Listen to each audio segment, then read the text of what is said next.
নমস্কার। নতুন একটা ভিডিওতে নতুন একটা রেসিপি নিয়ে চলে এলাম। শীতকাল তো প্রায় শেষই হতে চলল, আর এই শীতের শেষে একবার পিঠে পুলি না খেলেই নয়। তাই দুধ পুলি রেসিপি আপনাদের সাথে শেয়ার করতে চলে এলাম। চলুন দেখে নিই আমি কিভাবে দুধ পুলি তৈরি করলাম। প্রথমে নারকেলের পুর বানানোর জন্য একটা ফ্রাই প্যান গরম করে তার মধ্যে একটা কোরানো নারকেল আমি দিয়ে দিলাম। এর মধ্যে এবারে দিয়ে দেব খেজুরের শক্ত যে গুড়টা হয়, বা পাটালি গুঁড়ও ব্যবহার করতে পারেন। তো এই নারকেল কোড়া আর এই গুড়, এই দুটো বেশ কিছুক্ষণ ধরে একদম লো ফ্লেমে নাড়াচাড়া করতে হবে, যতক্ষণ না গুড়টা গলে যাচ্ছে। তো যতক্ষণ না পর্যন্ত গুড়টা গলে যাচ্ছে ততক্ষণ আমি নারকেলের সাথে এটাকে নাড়াচাড়া করলেই এই রকমভাবে পুর তৈরি হয়ে যাবে।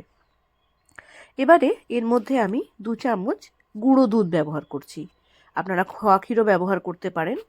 এই গুঁড়ো দুধ বা খোয়া ক্ষীর ব্যবহার করলে এই নারকেলের যে পুরটা তৈরি হচ্ছে এর টেস্টটা কিন্তু আরও ভালো হয়ে যায়। তাহলে গুঁড়ো দুধটাকে ভালোভাবে নারকেলের পুরের সাথে আমি মিশিয়ে নিলাম, আর এবারে এটাকে আর একটা পাত্রে ঢেলে আমি একটু ঠান্ডা করে নেব। এবারে চলুন আপনাদের দেখিয়ে দিই যে সুজির যে পুলি পিঠেগুলো আজকে আমি তৈরি করব, সেই সুজির পুলি পিঠে তৈরি করার জন্য মণ্ডটাকে কিভাবে আমরা তৈরি করি। একটা কড়াইতে মেজারিং কাপের সবথেকে বড় যে কাপটা হয় সেই কাপের মাপ করে 2 কাপ জল আমি এখানে দিয়ে দিচ্ছি।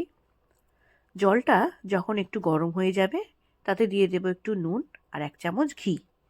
নুন আর ঘিটা দিয়ে এর মধ্যে দিয়ে দেব ওই একই কাপের 1 কাপ সুজি। সুজিটা দিয়ে এটাকে কিন্তু অনবরত নাড়াচাড়া করতে হবে, না হলে কিন্তু সুজিটা দলা পাকিয়ে যেতে পারে। অনেকের চালের গুঁড়ো দিয়ে পুলি বানাতে গেলে সমস্যা হয়। অনেক সময় পরিমাণটা ঠিক মতো না হলে পিঠেগুলো খুব শক্ত হয় বা ভেঙে যেতে পারে। তো সেই জন্য আজ আমি এখানে সুজির পুলি পিঠে করে দেখাবো, যেটা কিন্তু নিঃসন্দেহে ভীষণই নরম হবে এবং খেতেও কিন্তু খুব ভালো লাগবে। তো এইভাবে দেখুন সুজিটাকে আমি অনবরত নাড়াচাড়া করছি, যাতে কোনো দলা পাকিয়ে না যায় আর তলায় লেগে না যায়। আর গ্যাসের ফ্লেমটাকে কিন্তু অবশ্যই এখানে একদম লোতে রাখতে হবে। এইভাবে একটু বেশিক্ষণ ধরে এটাকে কিন্তু নাড়াচাড়া করতে হবে। এই যে সুজির মণ্ডটা আমি তৈরি করলাম, এটাকে এবারে হালকা গরম অবস্থায় কিন্তু মেখে নিতে হবে। রুটি করার জন্য আমরা আটা বা ময়দাকে যেমনভাবে বেশ কিছুক্ষণ সময় ধরে মেখে নিই, তো সেই রকমভাবেই সুজির এই মণ্ডটাকেও কিন্তু তৈরি করতে হবে। আর যদি এই মণ্ডটা ঠিকমতো তৈরি না হয় তাহলে কিন্তু পিঠে তৈরি করার সময় যে আমরা বাটির শেপ যেগুলো দেব সেই ধারগুলো কিন্তু ফেটে ফেটে যেতে পারে, আর তাতে কিন্তু পিঠেগুলো সব ভেঙে যাবে। তো সেই জন্য দেখুন প্রথমে মাখার সময় একটু স্টিকি ভাব থাকবে, একটু চিটচিট করবে, কিন্তু একটু সময় ধরে সেটাকে সাবধানে একটু ভালো করে মেখে নিতে হবে। আর আমি এখন সেই কাজটাই করছি। তো এইভাবে মেখে নেওয়ার পর আমি এই মণ্ডগুলো থেকে ছোট ছোট লুচি তৈরি করার জন্য যেমন আমরা ছোট ছোট বল তৈরি করি সেই রকম করে লেচি কেটে নেব। এইবারে পুলিগুলো আমি তৈরি করে নেব। আর একটা ছোট বাটিতে আমি একটু ময়দা নিয়েছি। যখন আমি এই বাটির শেপগুলো তৈরি করব তখন হাতে যদি একটু ময়দা মাখিয়ে নেওয়া যায় তাহলে এই বাটির শেপগুলো তৈরি করতে খুব সুবিধা হয়। তো এইভাবে দেখুন আমি হাতটাকে ঘুরিয়ে ঘুরিয়ে এইরকম ছোট্ট একটা বাটির মতো তৈরি করে নিলাম। এবারে এর মধ্যে দিয়ে দেব একটু নারকেলের পুর। নারকেলের পুরটা ভালো করে ঠিক মাঝখানে বসিয়ে দিয়ে হাত দিয়ে একটু চেপে চেপে সাইডগুলো মুড়ে দিতে হবে। আর এই সাইডগুলো যখন আমি মুড়বো তখন একটু খেয়াল রাখতে হবে যাতে কোনো ফাঁক না থাকে, তাহলে কিন্তু পুরগুলো বেরিয়ে যাওয়ার সম্ভাবনা থাকবে। যখন আমরা এটাকে দুধের মধ্যে ফোটাবো তখন যাতে পুর বেরিয়ে না যায় সেই জন্যই আঙুল দিয়ে সাইডগুলো এইরকমভাবে একটু চেপে চেপে শেপটা দিয়ে নেব। পুলি পিঠে অনেক রকম শেপ দেওয়া যায়, আমি এখানে 2 রকম শেপ আপনাদেরকে দেখিয়ে দিচ্ছি। এছাড়াও কিন্তু আরও অনেক রকম শেপ আপনি আপনার মনের মতো কিন্তু তৈরি করতে পারেন। এখানে একটা কাঁটা চামচ নিয়ে আমি যে সাইডগুলো মুড়ে নিয়েছি তার উপরে হালকা করে প্রেস করে একটা শেপ দিয়ে নিলাম। তো এটা আমি একদম নিজে থেকেই করলাম, তো আপনাদের কেমন লেগেছে অবশ্যই জানাবেন।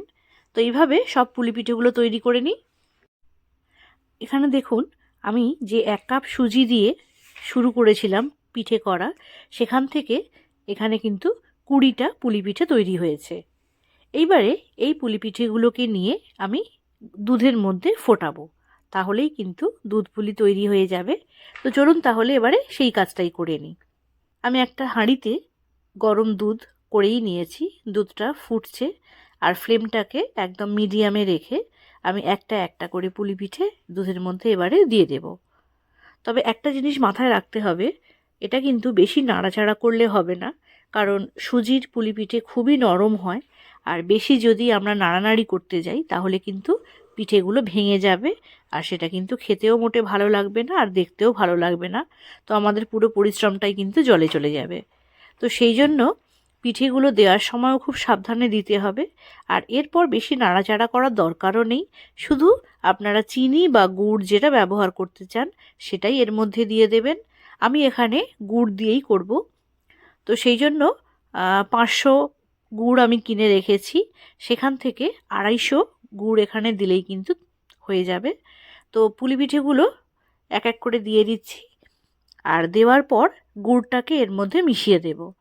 বেশি নাড়াচাড়া করার দরকার নেই, একবার শুধু খুব হালকা হাতে একবার নাড়াচাড়া করে দিলেই কিন্তু আজকে আমাদের পুলি পিঠে তৈরি হয়ে যাবে। আর শুধু শেষে একদম নামাবার আগে 4টে ছোট এলাচ আমি দিয়ে দিয়েছি। ব্যাস, আর কিছু করার দরকার নেই। আজকে আমাদের দুধ পুলির রেসিপি কিন্তু একদম তৈরি হয়ে গেছে। এটাকে একটু ঠান্ডা করে বা একটু ফ্রিজে কিছুক্ষণ রেখে যদি আপনি খান তাহলে কিন্তু দুর্দান্ত লাগবে। তো শীতকালের এই পুলি পিঠে কেমন লাগলো অবশ্যই জানাবেন কমেন্টের মাধ্যমে।